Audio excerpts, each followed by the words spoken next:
Hoje o nosso papo é sobre um tema que, olha, mexe com toda a família, mas que pouca gente planeja como deveria. A herança. Já parou para pensar no custo real de passar tudo aquilo que se construiu com tanto suor para quem a gente mais ama? Pois é, com base no material super direto da Open Door, a gente vai descobrir juntos como blindar o futuro da sua família de umas surpresas bem ruins. Vamos nessa! E para começar, vamos direto a um número que choca: 20%. Imagina só, até um quinto de tudo que uma pessoa levou a vida inteira para construir pode simplesmente evaporar.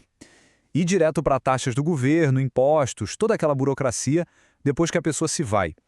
É um impacto financeiro enorme para a família, né? E isso leva a gente àquela pergunta que vale ouro. Como é que se protege o patrimônio da família de uma mordida tão grande? E mais que isso, como garantir um futuro de paz, sem brigas ou aquelas contas que ninguém esperava? É exatamente esse o caminho que a gente vai desvendar aqui hoje. Mas olha, antes da gente chegar na solução, a gente precisa entender bem qual é o problema.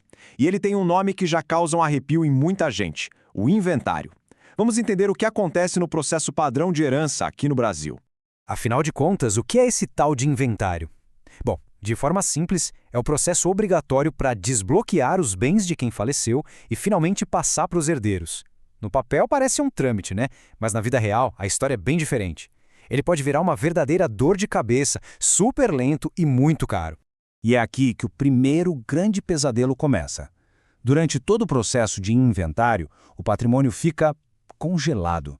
Pensa na situação: a casa não pode ser vendida para pagar uma dívida, o dinheiro do aluguel não pode ser usado para cobrir as despesas do mês, a não ser que um juiz autorize. Na prática, a família fica de mãos atadas, sem poder mexer no que é seu por direito. Agora vamos falar de tempo. Uma coisa que poderia ser resolvida em poucos dias no cartório, quando vai parar na justiça, pode se arrastar por anos. São anos de pura incerteza, de angústia e, claro, de contas que continuam chegando. Isso leva a gente para o golpe final: os custos. A soma de impostos, taxas judiciais, honorários de advogado, tudo isso vira uma bola de neve. A coisa fica tão séria que muitas famílias se veem numa situação terrível. Tem que vender a própria casa que herdaram só para conseguir pagar as despesas do processo para receber essa casa. Parece um absurdo, né? Ok, já deu para entender o tamanho do problema. Mas a ótima notícia é que existe uma saída. Uma estratégia muito mais inteligente para evitar todo esse desgaste. O material que a gente está usando chama de a solução de ouro. E faz todo sentido. E essa solução é a doação em vida com usufruto vitalício. O nome pode parecer um pouco complicado, mas a ideia é genial e simples. Funciona assim: a propriedade dos bens já passa para os herdeiros agora, em vida. Só que quem doa mantém para si o tal do usufruto. Pensa no usufruto como um direito total. O direito de usar, de alugar, de morar e de aproveitar tudo, até o último dia de vida. Olha só como funciona na prática, passo a passo, que interessante. Primeiro, a propriedade é transferida. A escritura do imóvel já fica no nome dos herdeiros. Segundo, e aqui está o pulo do gato, os direitos são mantidos. Quem doou continua morando, alugando, recebendo a renda, exatamente como sempre fez. E terceiro, que é o mais importante, o futuro fica seguro. A herança vai direto para a família, sem nem passar perto daquele processo de inventário. E aqui, a nossa fonte quebra o maior mito sobre esse assunto. A frase é: o maior equívoco é pensar que doar seus bens significa perder o controle. É justamente esse medo que paralisa as pessoas, que impede que elas tomem a decisão mais inteligente. Mas é um medo que vem da falta de informação. Então, vamos reforçar o ponto crucial aqui. A pessoa mantém autoridade total sobre seus bens. O controle do patrimônio não só não é perdido, como ele é garantido até o fim. É por não entender isso que muita gente deixa para depois, espera uma crise acontecer e aí, quando vai ver, já é tarde demais. Certo. Agora, para não ficar nenhuma dúvida, vamos fazer a comparação final.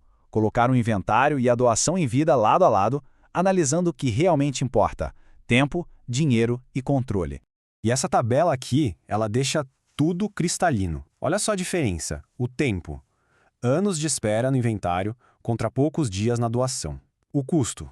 Aquela fatia de até 20% do patrimônio indo embora, contra um custo que é fixo e muito menor. E o controle, que se perde para a burocracia da justiça no inventário, mas é totalmente mantido por quem doa, para a vida toda. A vantagem é, assim, não tem nem o que discutir. Esse slide aqui resume talvez a diferença mais brutal de todas: o tempo. De um lado você tem o labirinto dos tribunais, que consome anos. Do outro, a eficiência de um cartório, que resolve tudo em dias.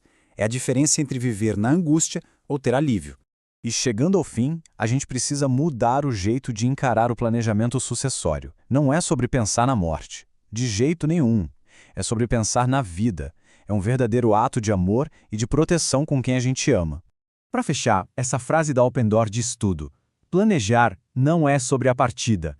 É sobre garantir a sua tranquilidade hoje e a união de quem você ama amanhã. É sobre ter paz de espírito agora, sabendo que o futuro da família vai ser de união e não de problema. Então, a gente termina com essa reflexão. O que significa de verdade ter paz de espírito com o futuro? É deixar um legado de segurança, de tranquilidade? Ou é deixar um fardo de dívidas, burocracia e possíveis conflitos? A escolha, no fim das contas, é feita hoje, com a decisão de planejar.